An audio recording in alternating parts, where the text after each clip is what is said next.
Storm knocked out the power on Route 9 at 6:47 in the evening, and that was the only reason Maeve Callahan was standing on a stranger's porch in the dark, knocking on the door she had no business knocking on. She had been driving north from Portland toward the lake house her mother had left her, the one she had not visited in 4 years, the one she had been meaning to sell. The rental car was a silver Kia that handled badly in the rain, and when the birch tree came down across the road she had no choice but to reverse 200 yards up the shoulder until she saw the gravel turn off and the light of a window in the trees. The man who opened the door looked at her the way people in rural Maine look at strangers in storms, not suspicious exactly but careful. He was maybe 40, dark hair pressed flat from a work cap he had just pulled off. Behind him, the kitchen smelled of pine resin and something warm on a stove. He held the door, and she came in out of the rain. His name was Theo Alcott. He told her that much while he poured coffee she had not asked for. The road would not be cleared until morning. The town crew only had one rig, and it was already out on the county line. She was welcome to stay. She thanked him and sat at his kitchen table and looked around the room with the careful eyes she could not turn off even when she tried. Framing square on the wall, mounted like a photograph. A child's drawing held to the refrigerator with a lobster magnet. The drawing showed a house with smoke coming from the chimney and 3 figures in front of it. A tall one, a small one, and one that might have been a dog or a person. It was hard to say. There were 2 chairs at the table, not 4. She noticed that too. He noticed her noticing. "My daughter's asleep," he said. "She goes down at 7. Maeve nodded and wrapped both hands around the mug. She did not offer more conversation, and he did not press for any. Outside the window, the birch branches scraped the glass. It was only when she reached into her bag to charge her phone that she saw the envelope on the counter behind him. Cream paper, the edges soft with age, and across the front, in handwriting she had seen on birthday cards and legal documents and one long letter she had never finished reading.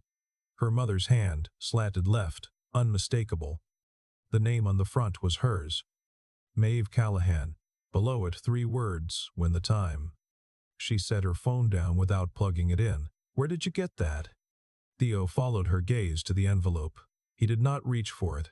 He set both palms flat on the counter and looked at it the way a man looks at something he has been thinking about for a long time. "Your mother gave it to me," he said. 8 months before she died. The room was very quiet. The coffee cooled between her hands. "I've never met you," she said. "No," he agreed, "but she talked about you."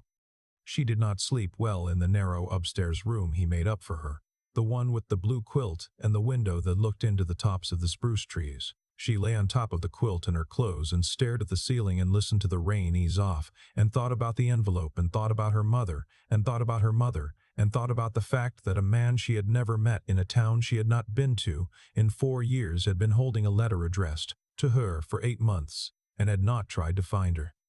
That was the thing she could not place. If he had wanted something from it, he would have tried to find her.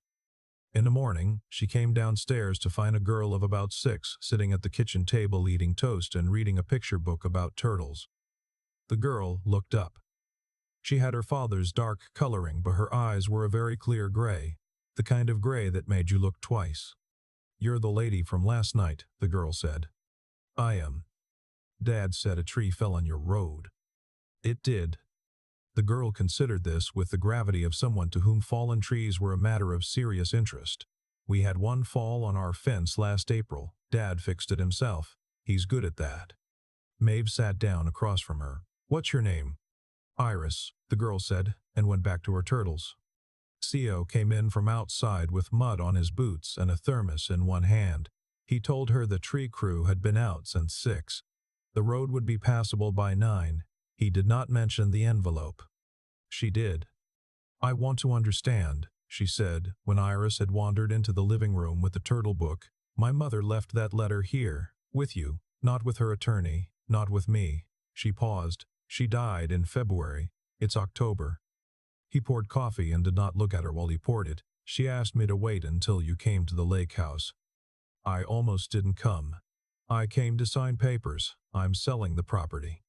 He did set the thermos down then, and looked at her directly for the first time since last night. He had very steady eyes, the kind that came from a long time spent measuring things. "I know," he said. "That's why she said to wait and not to wait too long."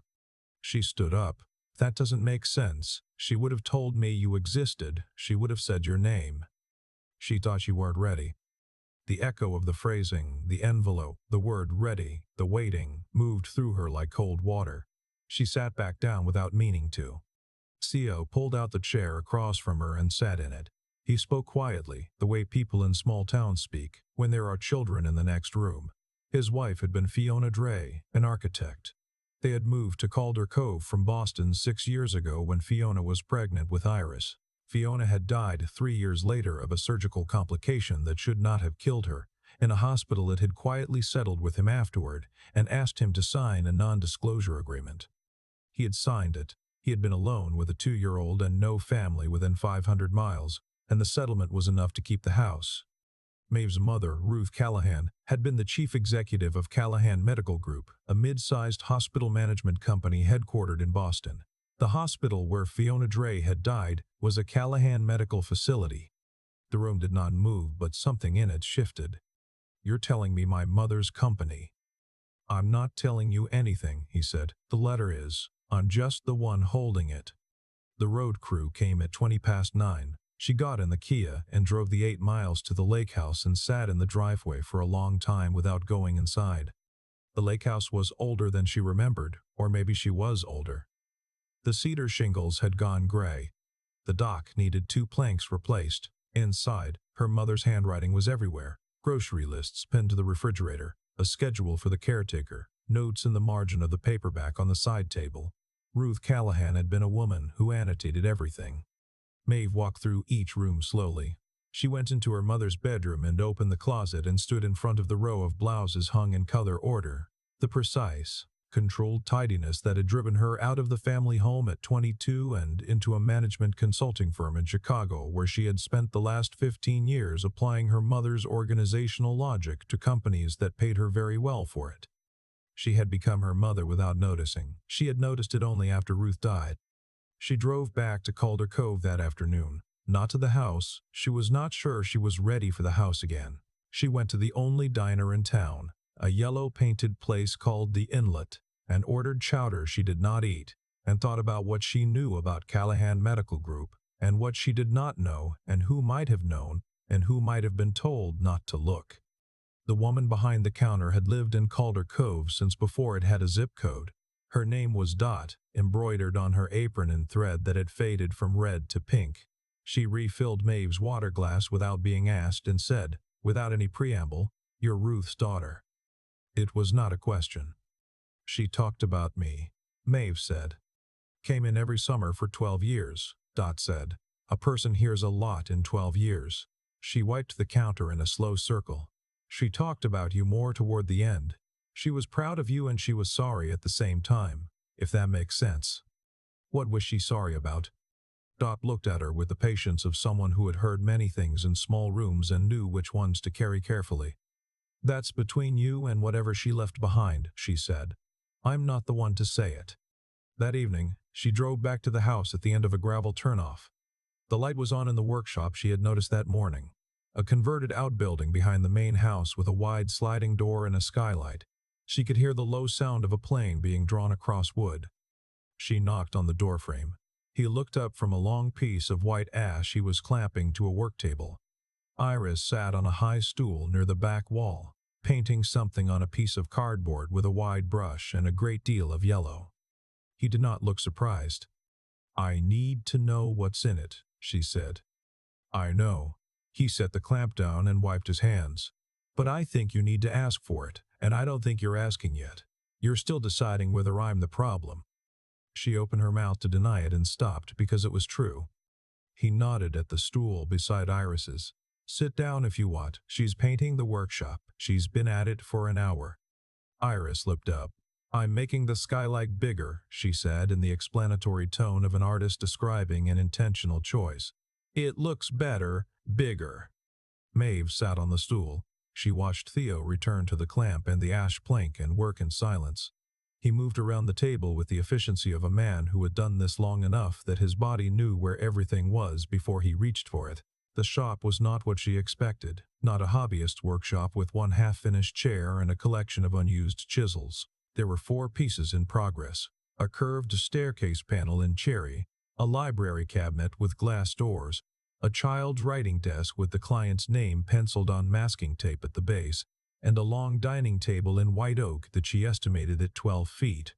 She looked at the client names on the tape tags: an architect's firm in Boston, a professor at Bodone, a name she recognized from a documentary she had watched about sustainable building. This was not a man who had retreated from the world. This was a man who had chosen a different version of it. "You are an engineer," she said. "Structural." He did not look up from the clamp. "Harvard, 2008. Thornton and Alcott, Boston, 2012 to 2019. I left after Fiona died." "You left a partnership." "I left a lot of things." She drove back to the lake house. She called her attorney in Chicago, not about the property, but about Callahan Medical Group. She asked him to pull everything he could on the company's compliance record in the 5 years before Ruth's death. She asked him to flag anything involving a hospital called Harrow General in Calder Cove. He called back in 40 minutes. The name she gave him matched a settlement filed under seal in 2021. The plaintiff had signed a non-disclosure.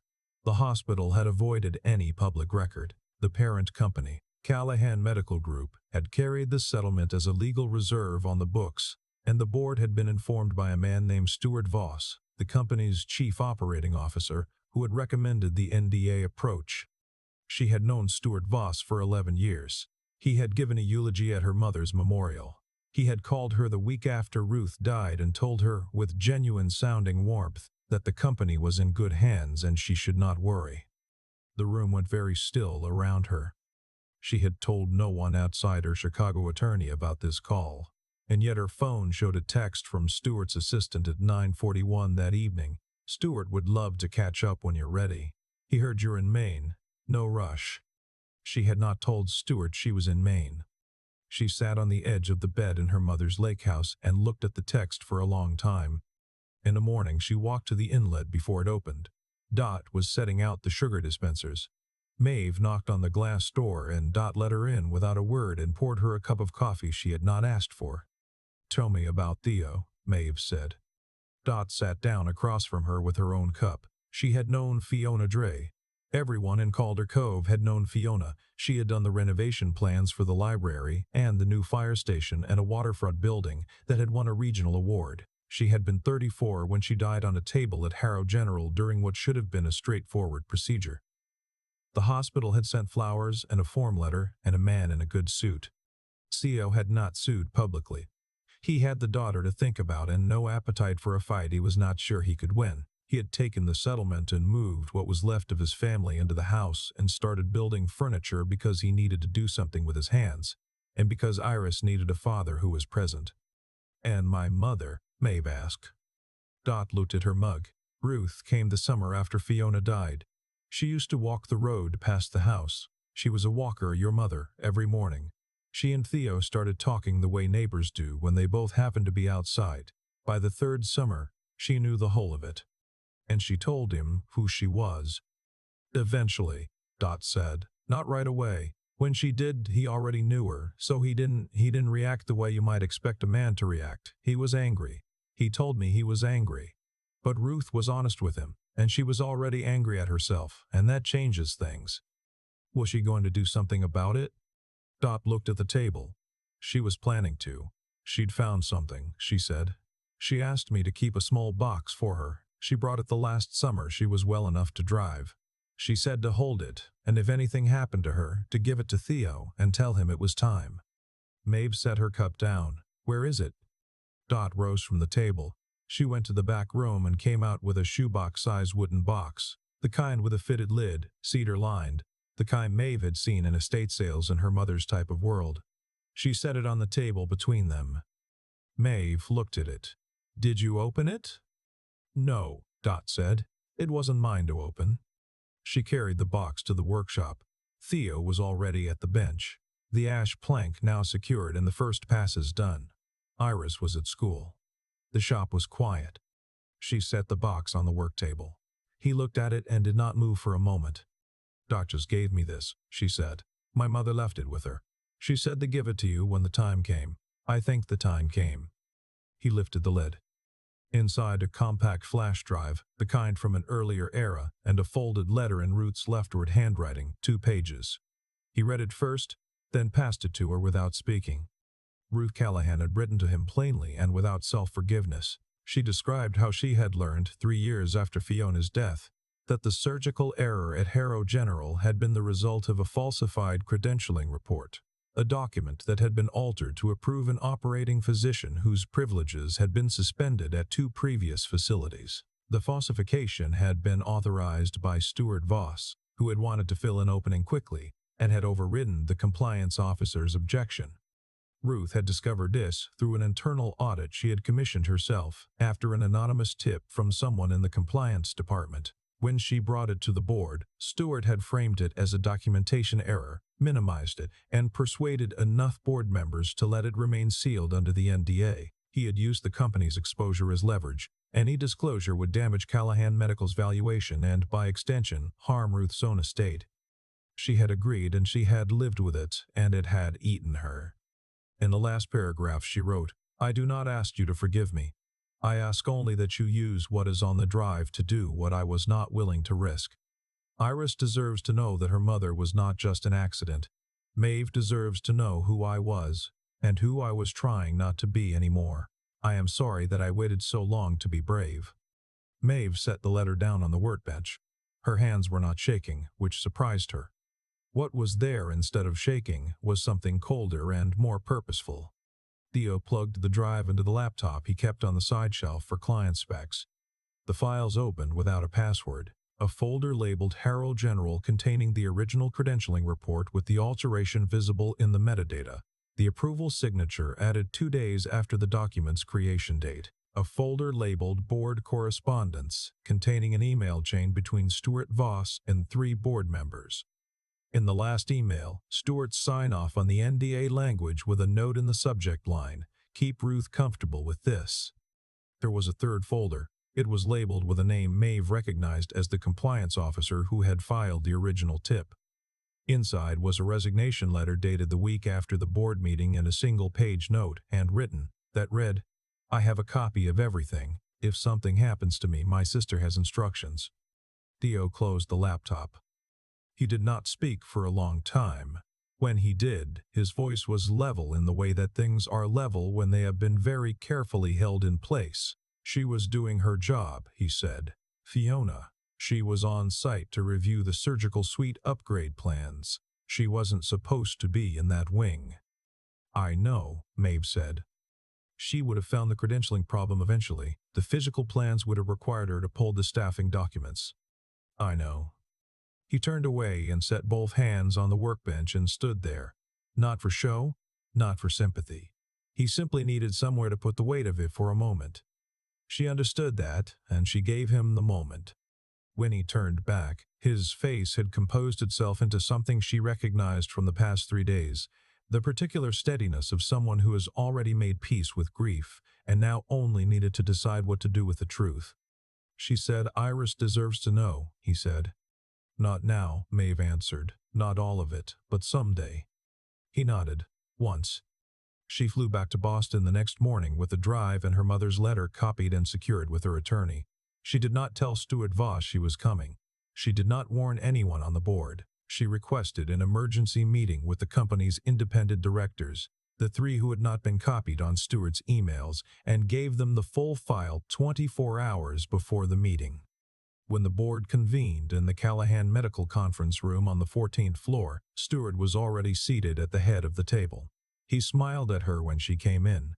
He had the comfortable smile of a man who believed that distance and delay had done their work. She opened with the quarterly report. Routine, he relaxed visibly. Then she turned the screen, her mother's letter, the credentialing documents, the metadata showing the date discrepancy, the email chain, the compliance officer's resignation letter. The room went quiet in a way that had texture to it. One of the directors said her name in a warning tone. She looked at him, he was number 2 on the email chain, and said, "I haven't opened the floor." She moved 3 resolutions. First, the immediate removal of Stuart Voss as COO and the suspension of the 2 board members named in the correspondence. Second, voluntary disclosure to the Massachusetts Department of Public Health and the State Attorney General. Third, the establishment of a full restitution process for Fiona Dre's estate and any other families affected by credentialing irregularities at Callahan medical facilities in the past decade. Then she advanced one more slide. A report from her attorney in Chicago filed that morning with the FBI's Boston field office, covering all materials related to the Harrow General incident, the suppression of the compliance report, and a pattern of behavior by Stuart Voss that the attorney characterized, conservatively, as obstruction of justice.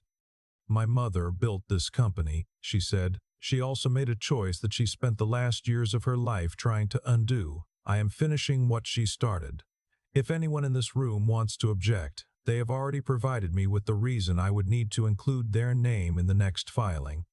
No one objected.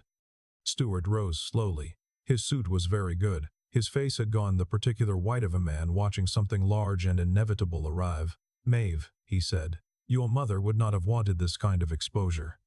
"She left me a letter," Maeve said. "I know exactly what she wanted." When he walked out of the boardroom, 2 federal agents were waiting in the hall by the elevator bank with a warrant that referenced the falsification of medical credentialing documents, obstruction of a regulatory process, and a related inquiry into the circumstances of the compliance officer's sudden resignation and subsequent car accident 18 months ago, which the officer had survived but which had never been fully investigated. After the room cleared, Maeve stood at the window for a while. Boston was gray and flat and very familiar. She had spent 15 years in the city and left it for Chicago and come back to it now for this. And she was not sure what she felt about it, except that she was very tired and that the tiredness felt like the right kind. She flew back to Maine that evening. She had not told Deal she was coming. She had not been sure herself. She drove the rental car up the gravel turnoff and knocked on the workshop door. He was working by lamplight, the ash piece finally assembled into what she could now see was a window seat with storage underneath. He looked up when she came in. He did not look surprised. She was beginning to understand that he rarely looked surprised, not because nothing reached him, but because he had learned to hold things quietly. "It's done," she said. He set the sanding block down. He did not ask for details. He waited for what she was willing to give. She told him the essentials, standing in the warm lamplit shop with her coat still on.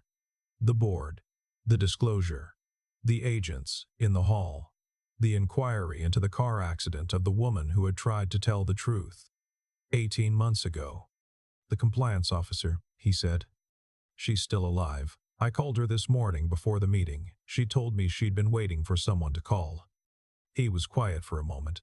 Then he said, "I didn't know about any of that." "Neither did I. Neither did my mother, I think not all of it." She paused. "I think she knew enough to be afraid, and not enough to be certain. That's why she waited. And why she finally stopped." "Yes." He turned the ash panel over in his hands. She watched him study the wood grain the way she had watched him these past days. Study things, with full attention, no hurry. The patience of someone who knew that most things revealed themselves if you gave them enough time. "Thank you," she said, "for holding the letter, for not calling me, for waiting until I walked into it myself." He looked at her over the workshop lamp. "She said you would," he said. "She said you'd come eventually, and when you did, you'd be ready to do something about it rather than run from it." He paused. "She knew you." Maeve looked at the sawdust on the floor, the clean smell of the oil on the wood, the drawing Heiress had left on the high stool, the workshop with the enlarged skylight, the 3 figures. She had added a 4th figure in the last day or 2. It was unclear if it was a person or an animal, but it was standing close to the tall one. She pointed at it. "When did she add that?" He looked. A small smile moved across his face and went away before it was finished. "Yesterday," he said. "She said it was the missing one." Maeve put her coat on the hook by the door. The weeks after were busy in the way the consequences are busy. The story broke in the Boston Globe first, then moved quickly up the wire. Harrow General's parent company released a statement.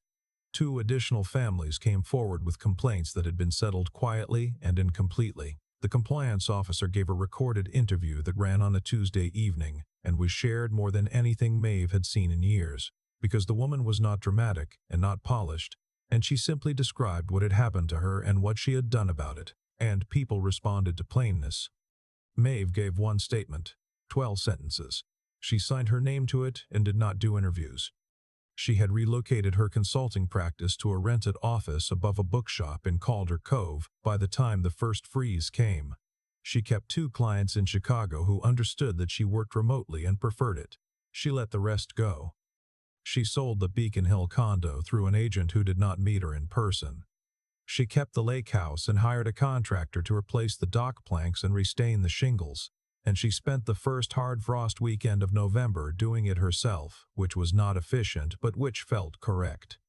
Theo finished the window seat and delivered it to the Bowdoin professor and came back and started a new commission, a writing desk for a novelist in Vermont who had very specific ideas about drawer depth. Heiress started 2nd grade and drew her teacher approximately once a week and reported on the drawings at dinner with serious curatorial commentary. There were dinners now, not every night but often. The 3 of them at Theo's table, or sometimes at Dot's counter at the inlet, where Dot would feed Iris pie and ask after the school projects with the focused interest of a woman who had been listening to children's projects for 40 years and had not yet grown tired of them. On a Saturday in late November, after the last of the leaves were down and the trees had gone bare and angular against the gray sky, Theo drove her out past the edge of town to a small cemetery on a hillside that looked west toward the water. Fiona's stone was simple granite, her name and dates, and, below them, a line from a Robert Frost poem she had loved. The plot was kept clear. A small bunch of dried aster lay in front of the stone. Maeve stayed a few steps back while Theo stood at the stone. He spoke quietly, not to her. She heard him say, "I kept it. She made it right." She looked at her own boots in the dead grass.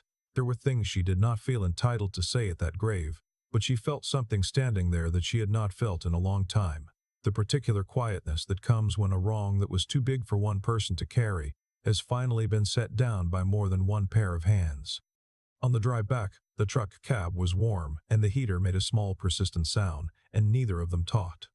When he pulled into the driveway, she did not get out immediately, and neither did he. "My mother's lake house," she said. "I'm not selling it." "I heard. I'm going to fix the dock myself, most of it anyway." "You'll need a drill," he said, "and probably someone who knows which boards to start with." "I was hoping someone might know." He looked out the windshield at the tree line. "I have a full week starting Monday," he said, "but Saturday's open." "Saturday," she said. She got out of the truck and walked across the gravel toward the workshop where she had left her coat. Through the kitchen window, she could see Iris sitting at the table drawing, not looking up, fully absorbed. Her small face bent close to the page the way she bent over everything she was making, as if it deserved the full weight of her attention. Maeve watched her through the glass for a moment. She had never been particularly comfortable around children. She was not sure she was comfortable now, exactly. But comfortable and right were different things, and she was learning to know the difference. Doc called the following morning to tell her the paper had run a follow-up piece. The compliance officer's lawsuit had been officially filed. The Attorney General's investigation was expanding, and a second hospital under Callahan Medical's former management was under review. She listened and thanked Dot and looked out the window of her office above the bookshop at the gray November street and felt something unclench in her chest that had been clenched since February. That afternoon, she wrote an email to her attorney instructing him to formalize the Fiona Dre Medical Accountability Fund, a grant-making body funded by a portion of the Callahan estate directed toward hospital compliance reform and whistleblower support. She listed herself as the founding director. She listed the surviving compliance officer as a board member. She had not told Theo the name of the fund yet. She closed the laptop and looked at the window for a while. Spring came late to Calder Cove, but it came decisively. 1 week of gray, then everything green at once. The birch trees in the cemetery coming in pale and bright. The lake throwing the light back at the sky in long flat sheets. The dock was finished by April, all the planks replaced, the end post reset and rebolted, the whole thing sealed against the next winter. It had taken 4 Saturdays, and an argument about which grade of deck screws to use that Theo had won on the technical merits, and Maeve had conceded with less grace than she intended. Iris had supervised from the dock in rubber boots, offering commentary and occasionally handing tools to whichever adult asked. She had decided by the 3rd Saturday that dock work was interesting and that she would like to learn to use the drill when she was older, specifically 7, which was very soon. On the last Saturday in May, while Theo was below resealing the dock supports and Iris was at the end of the dock looking for frogs in the shallows, Maeve came out from the lake house with 3 mugs of coffee on a tray, one of them filled with cocoa. She set the tray on the dock planks and sat down with her feet over the water. Iris took the cocoa without looking up from the water, absorbed in the small life moving below the surface. Theo came up from below and sat beside Maeve, close enough that his shoulder was near hers, and took his coffee, and they sat there in the early morning quiet. Iris turned around suddenly with both hands cupped together. "There's one," she said with great satisfaction, and opened her hands to show them a small green frog sitting in her palm with enormous self-possession. Theo looked at it with the solemnity the moment required. "Good one," he said. Iris looked at Maeve. "Do you want to hold it?" Maeve looked at the frog. She looked at the child's extended hands, the absolute lack of doubt on her face, the certainty that this was something worth sharing. "Yes," she said, and she held out her hands. The frog sat in her palm for a long moment, its small sides moving, entirely unimpressed by everything that had brought her here.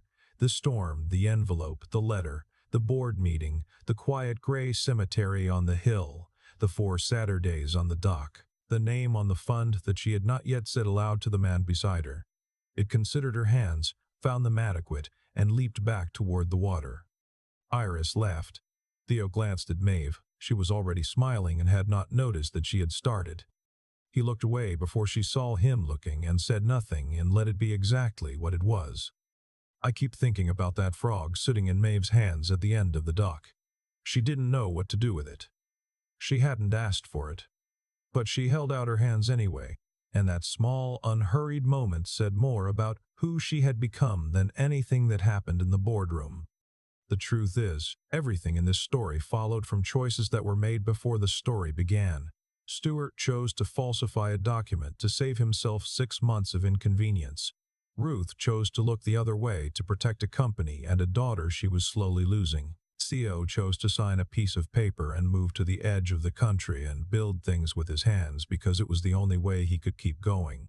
Every single consequence, the storm, the envelope, the flash drive, the FBI warrant in the hallway came from those original choices. Not fate, not luck.